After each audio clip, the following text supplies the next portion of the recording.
Welcome to the Property Management Podcast with That Property Mum. I'm your host, Kylie Walker. I'm a former television sports journalist and mother of four, turned co-owner of $1 million real estate brand. Each week, I teach women in the property management industry all the best tips to help you balance your career and family, grow your dream business, master your fear, boost your confidence, and conquer your mindset. Ready to get started? Let's dive in. Well, hello there, and welcome to another episode of the Property Management Podcast with That Property Mum, aka me, Kylie Walker. Now, for too long now, property managers have been overworked, underpaid, and thrown in the deep end to deal with conflict and crisis situations they are simply not equipped to deal with. And I really don't say that lightly because I'm a property management business owner myself, and I've been guilty of doing exactly that. I've employed young girls straight out of school, given them a laptop, a mobile, and a car, and said, here you go, manage these 150 properties, end to end, with minimal training and zero support. And let me tell you, that did not end well. And I ended up with a revolving door of unhappy team members who left stressed, burnt out, and disillusioned. Up to 30% of property managers have already left the industry in the past 2 years. And my guest this week, Kirk Stafford, says, we are in a staffing crisis. And he would know. He's been in the business that long. He calls himself the dinosaur of property management. But my friends, he has some solutions to help us move away from the outdated ways of simply managing properties to a new world with less stress, more productivity, profits, and enjoyment in the workplace. So take a listen to what he has got to share. Hi, Kurt. Thank you so much for joining me on the Property Management Podcast.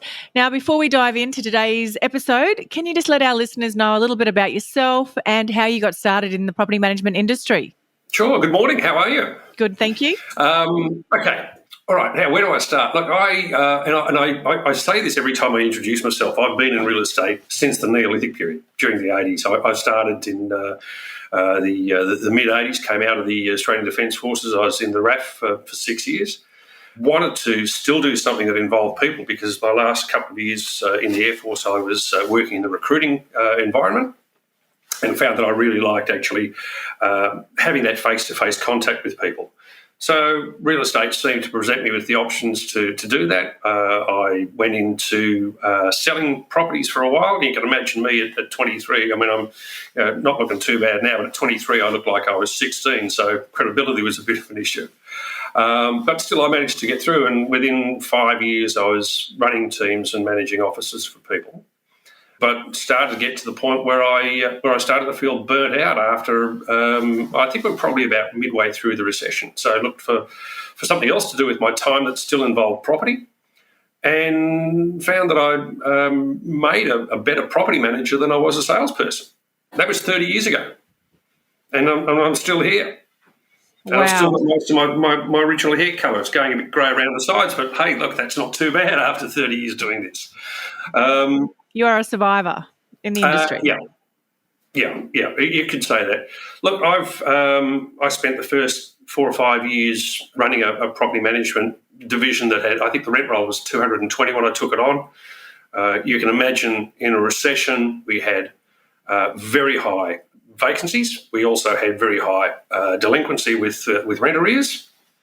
I think both of them were getting up around 20%. So it wasn't a productive rent roll at the time. But we built that over a course of 4 years to about, I think it was about 350 properties before I finally got an assistant. And I was doing end to end. I was doing a lot from cradle to grave, from the initial inspection right through to the outgoing inspection. The only thing I didn't have to touch, fortunately, was the trust accounting.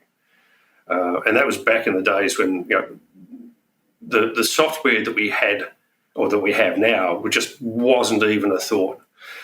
We were using ledger cards and Kalamazoo, so it was all triple right carbon receipting and all those sorts of things, which was just madness.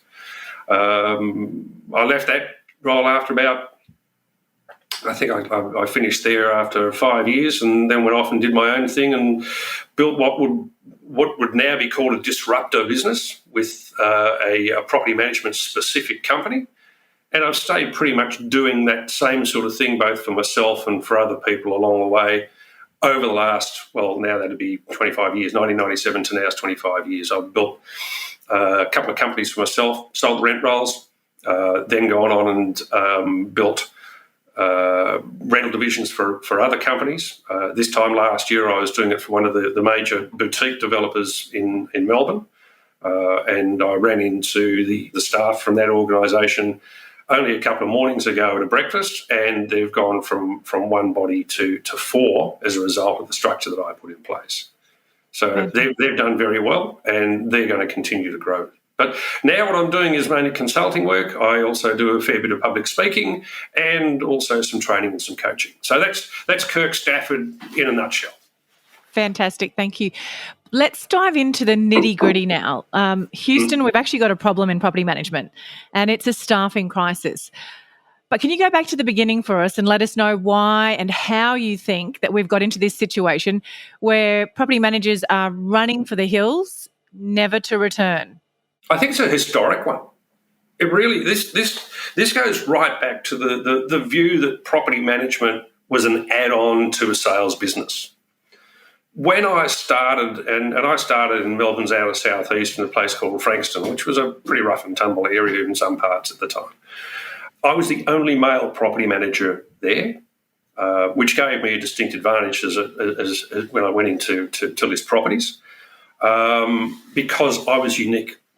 We actually treated the rent roll as a business unit, whereas all the others were just added on. There was no plan of growth. There was no plan in training the staff. There was no plan to support the staff. I've been having this conversation with directors and also with recruiters for probably 15 years that we've just not got any pipeline of property managers coming through. So this isn't a new problem, but it's a problem that we've just let go, and because it's just gone into the too hard basket. Now what we're finding is that it's coming back to bite us, because even though staffing numbers were reasonably okay before 2020, in the first 12 months of the pandemic, the Australian Financial Review report last year said that we'd lost 30%. There's another survey that's come out, I think that was about 3 or 4 weeks ago, that's saying we're going to lose another 25%. I don't know whether the number's going to be quite that high, because the survey sample was quite small. But still, that's still out of those property managers that were surveyed. And there's quite a few of them that are going. And if that does expand out, well, that's 50% of our cohort gone in a 3-year period. And while there are some people coming through to replace it, they still need time, they still need training, they still need support. And I think a lot of directors now are starting to realise that their PMs are mission critical in terms of their overall business plan. So they need to start doing something to show them that they matter, or they're just going to fold and burn again. And I'm sure there's a lot of directors out there who wouldn't want to be running their own property management departments, wouldn't be wanting to go back onto the tools, so to speak. So who is going to be left to run property management departments?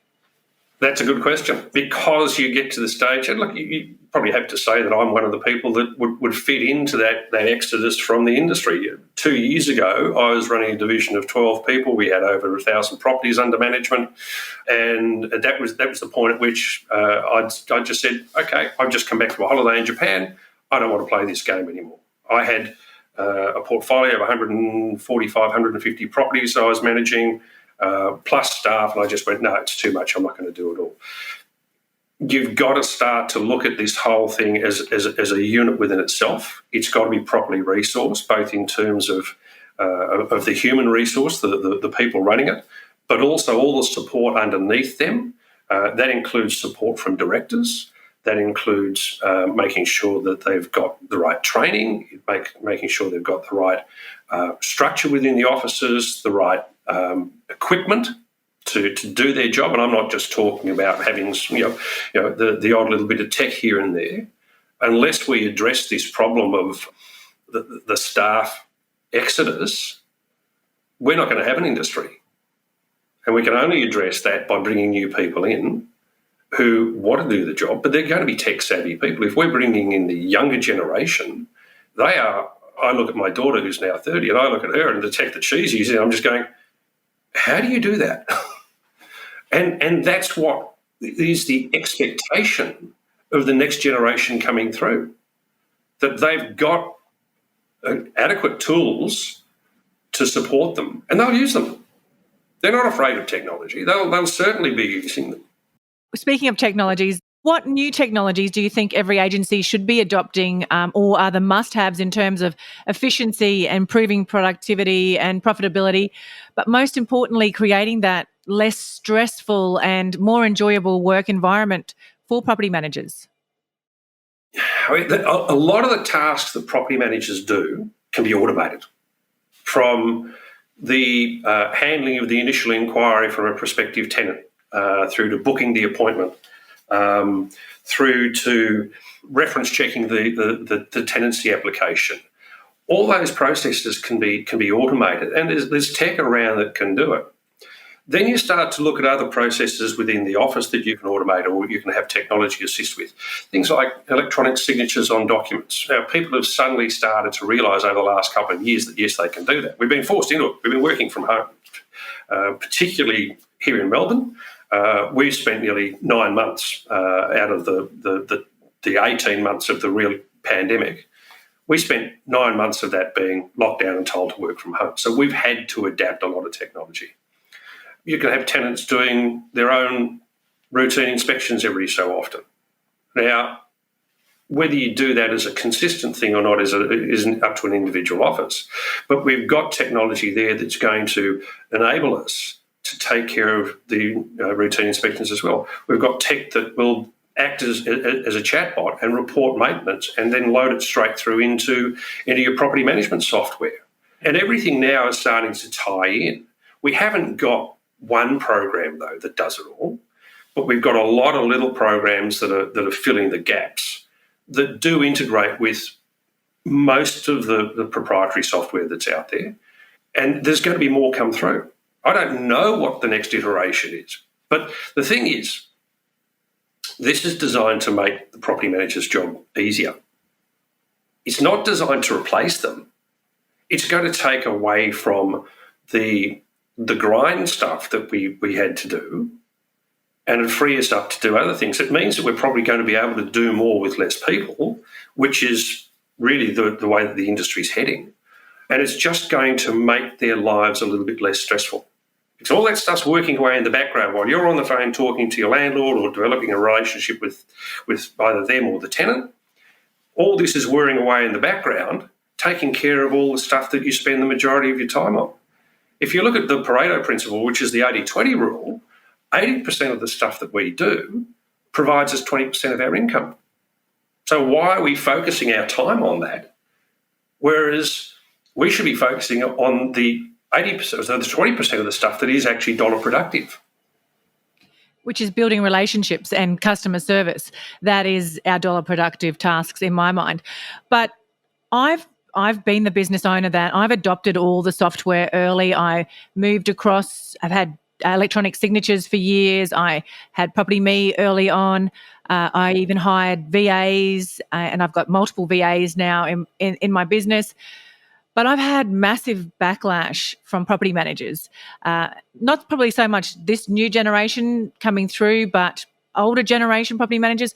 I had 4 resign in one day when I said we were changing from console to Property Me and implementing VAs. So property managers, I think, need to have a little bit of ownership here as well. So what do they need to do to show up differently, and if we're going to improve the working environments and the way that we work? What's property managers, I guess, part in all of this? Be open to the change. Be open to the improvements. These things are not actually going to make a property manager's life more difficult. They're going to do the opposite. They're actually going to free your time up.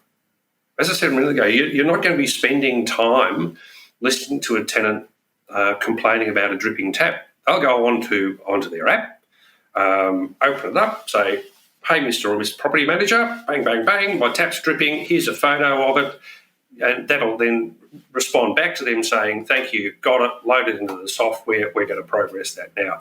I think the next iteration of that sort of software is that it will give them progress updates as they go. And I'm looking at a couple at the moment that are promising they're going to do that, but yet haven't shown me the automations behind it. But if we can get away from those follow-up calls that they make to us and get us to the point where the conversations we have with these clients, and I use the term client because both sides of the equation are important. Neither is siloed off from the other. You can't have a landlord or a tenant without the other one. And if we don't have one or the other, we don't get any management fees. So it's just as simple as that. So our business unit is all focused on maintaining both those relationships. But we can spend our time on more constructive, positive, and as you said before, relationship enhancing conversations rather than try to explain that the plumber hasn't, or why the plumber hasn't been there. Absolutely. I totally agree with you there. So you've written a couple of amazing blogs on this topic recently, and you talk about profitability, automation, and reimagining the inner workings of the property management division. So what do you think that reimagination looks like? That's a really good question. Thank you. I don't have an easy answer for it because we're going through such massive change at the moment. Look, a lot of it's been coming for a while, and I'm not the only one that talks about profitability. I look at it from a point of view of just because you've got the largest rent roll in town doesn't mean that it's an effective business unit. It doesn't mean that it's profitable. We're so busy focused on volume, and I've said this, and I've heard this once many years ago, and I've had it said to me by a couple of other speakers in forums I've been in. Volume is vanity and profit is sanity. And there's another little bit that goes in that, and that is that cash flow is king. Now, if you're just focused on purely building up the size of the rent roll, you're focusing on the wrong part of it. We need to be focused on what is good business. And good business is all about profitability. It's all about maximising your income from a property, meaning that we've got to get away from this ridiculous fee discounting, which I don't think we ever will, because there are always going to be people who think that the only point of difference they've got is to drop their fees. But if that's all that you're relying on to attract clients, you're probably also attracting the wrong clients. You're attracting those clients who have that discount mentality and don't want to be spending great deals of money on their properties. So you're going to end up with mostly C-grade landlords, mostly C-grade properties, because you don't get a C-grade property with an A-grade owner. You've got to take the view that if it's not good business and if you can't get your benchmarks out of a property, and when I was running my own business, when I've been running businesses for others, we'd look at what our annual income from the property was, and we would not list a property below that. And we're not talking about percentages, we're looking at dollar income, because obviously 7% of a property at $300 a week is vastly different to 7% of a property at $1,000 a week. So you look at what your benchmark is and you don't list below that. It means that what you're going to end up with are different scales of commissions based on percentage, or you just look at it and go, well, that's my flat rate. And that's it. Every property I manage will be at X number of dollars, and that's going to come down to your break-even point and what profitability percentage you want from the property. But in terms of the overall, in terms of the future and what a high-functioning division looks like, it's seamless, it's a happy place to work, it's well-staffed, it's got good levels of support from the directors, it's got people there who actually want to be in the workforce and want to be in that workplace, and who can use the technology and understand both the tech and understand the structure of the business, but also understand the importance of the relationships with both sides. So that's a very, very broad brush. And that can take any one of a number of forms. You talked about the blogs that I've written recently. Stand by. I've got a couple of others coming out. One of them is going to really... I don't think a lot of directors are going to like what I've got to say about incomes. No, that's great advice there. I think that's fantastic. And I look forward to Utopia, if that is possible in any business, but certainly property management is well overdue for some shifts and changes and improvements. So I think that's really, a lot of people I've been chatting to are all on the same page with this as well. So, yeah, exciting times ahead, I think, for property management and property managers. Now, just to wrap things up today, I love to give my listeners some action items. And I know you're a huge advocate of mindset and self-belief. So what's a couple of things that our audience could do today to improve theirs? I actually gave a really good talk on this on Monday to a group of Sydney property managers. One of the things that comes out of it is you've got to be open to the improvements. Get away from the word change. If I said to you, we're going to change things around here, your immediate reaction to that is a defensive one or a protective one. You actually feel your solar plexus tighten a little bit and not appear in your stomach, because change is always seen as negative. Start to look at change as improvement.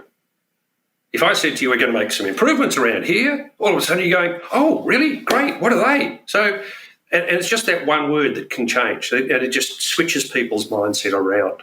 The other things to look at, particularly as property managers on the coalface, understand that your job is an important one.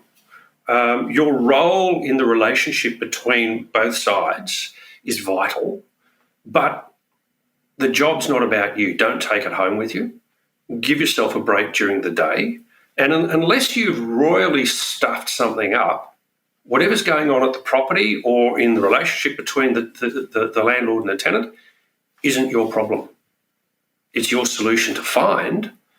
But one side or the other, in a lot of cases, we deal with a lot of frustration. A lot of the time we're trying to balance out, the rights and obligations of both sides. And sometimes they come into conflict. It's just a matter of finding that middle ground between them and getting it to the point where you can walk away at the end of the day and not take it home with you and spend the entire night either thinking about it or talking about it with your partner or your housemates or whoever, and give yourself some mental relief from it.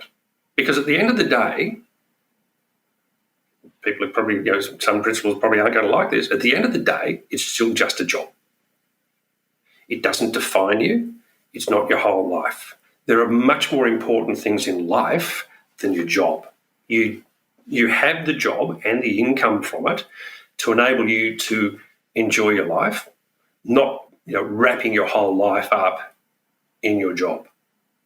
So separate the two off. Remember that it's not all to do with you. Whatever the problems at the property are or between the two parties aren't of your creation. It's up to you to solve them. And if you solve them well for both sides, you're going to look like an absolute star in their eyes, but they're still not your problems. And be open to some improvement and be open to some change and some personal growth. Look for some training, do some reading, watch some podcasts, listen to webinars, go for a walk and plug it in as you go for a walk. And that's actually probably counter to some of the other stuff that I talk about with mental health, and that is leave your phone at home and go for a walk and just engage with where you are and your surroundings. So what's that about? I think that's about 5 little nuggets in there for you, Kylie. Can you recommend a personal development book or a podcast that you are currently listening to or reading that you think will really help move the needle for property managers? I'm a big, big believer or a big fan of this guy, Simon Sinek. And you notice that I just happen to have them. I'm in the middle of reorganising my bookcase. Simon Sinek, Leaders Eat Last. Gabrielle Bernstein, The Universe Has Your Back. Yep, that's one of my favourites. Yeah, Simon Sinek, The Infinite Game. And I talk a bit about this one in a couple of my other talks. But do some stuff, read some stuff that's not Highlander, or sorry, that wasn't it. It was Outlander, and they're fine. They're good for a mental break, but do some reading that's going to actually improve your mind. Another good one to read is Matthew McConaughey's Green Lights. Another author to get hold of is Sarah Wilson, who's wrote a book a couple of years ago, and I think it's actually in the lounge room at the moment because I'm reading it again. Something to do with a big, beautiful world or something along those lines. This is the lady that wrote the book about quitting sugar. So there's another 5 books to get your hands on and digest, but you can find them all as podcasts as well. Fantastic. Thank you so much for joining us today, Kirk. How can anyone who's listening reach out to you? They can get me through my email address, which is kirk@thepmcoach.com.au, or you can just jump straight onto the website, which is thepmcoach.com.au, and fill in the inquiry form and I'll see it pop up. Find me on Facebook. You can find me on LinkedIn, both under my own name, or you can use the mobile, which is 0418 563105. Fantastic. Thank you, Kirk. Kylie, my pleasure. Thank you. Once again, thank you so much for carving out the time to hear what was shared on today's podcast.